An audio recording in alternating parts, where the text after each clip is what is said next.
देश के इतिहास के पन्नों को यदि पलटकर देखा जाए तो हमें कई सारी ऐतिहासिक घटनाओं की झलक देखने को मिलेगी।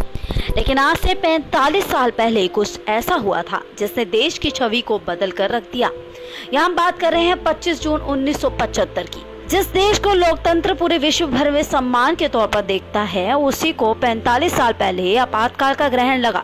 आपातकाल में नागरिकों के सभी मूल अधिकारों को खत्म कर दिया गया था। इतना ही नहीं, कई बड़े राजनेताओं को भी जेल में डाला गया। ऐसे में चलिए आपको बताते हैं आपातकाल के उन हिस्सों के बारे में जो आप शायद ही जानते होंगे।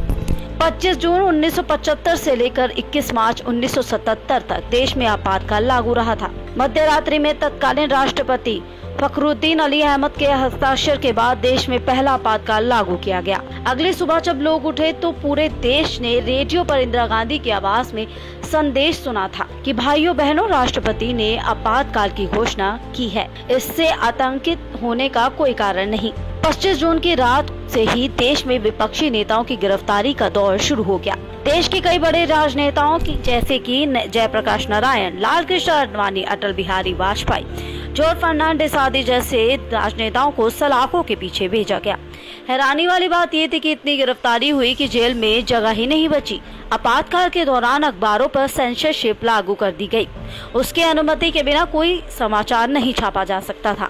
यदि कोई खबर सरकार के विरोध में होती थी तो उसे लिखने वाले की गिरफ्तारी हो जाती थी। ये सब तब थमा जब 1977 को मार्च महीने में चुनाव का ऐलान कर दिया गया था।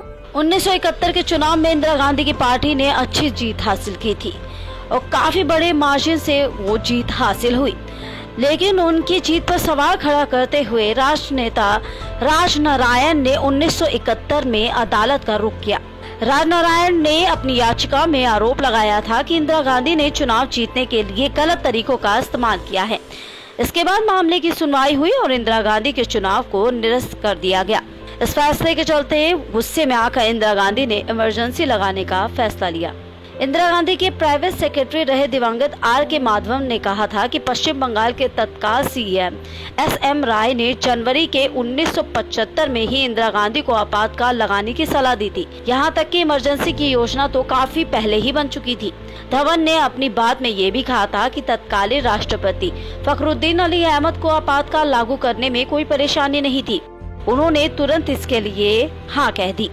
इतना ही नहीं, धवन ने ये भी बताया कि आपातकाल के दौरान मुख्यमंत्रियों की बैठक बुलाकर उन्हें निर्देश दिया गया था कि RSS के उन सदस्यों विपक्षी नेताओं की सूची तैयार करे जिन्हें अरेस्ट किया जाना है। इस तरह की तैयारी दिल्ली में भी हुई। अब आपको हम बताते हैं कि PM मोदी ने आपातकाल के दौरान क्या क्या किया था, जिसके बारे में आप शायद ही जानते होंगे। दरअसल उन्होंने आपातकाल के दौरान अहम भूमिका निभाई थी। जैसे कि हमने आपको बताया कि इस दौरान प्रेस की स्वतंत्रता छीन ली गई थी। कई पत्रकारों को मीसा और DIR के तहत गिरफ्तार कर लिया गया था। इस दौरान सरकार की कोशिश थी कि लोगों तक सही जानकारी उपलब्ध नहीं हो पाए। उस वक्त में नरेंद्र मोदी और RSS के कुछ प्रचारकों ने सूचना के प्रचार प्रसार की जिम्मेदारी उठाई। इसके लिए उन्होंने अनोखा तरीका अपनाया। उन्होंने संविधान, कानून, कांग्रेस द्वारा की गई जातियों के बारे में जानकारी देने वाले साहित्य गुजरात से दूसरे राज्यों के लिए जाने वाली ट्रेन में रखे। यह बेहद जोखिम भरा काम था क्योंकि रेलवे पुलिस बल को संदिग्ध लोगों को गोली मारने के निर्देश दिए जा चुके थे। लेकिन नरेंद्र मोदी और अन्य प्रचारकों द्वारा इस्तेमाल की गई इस नीति का तरीका बेहद ही सफल साबित हुआ।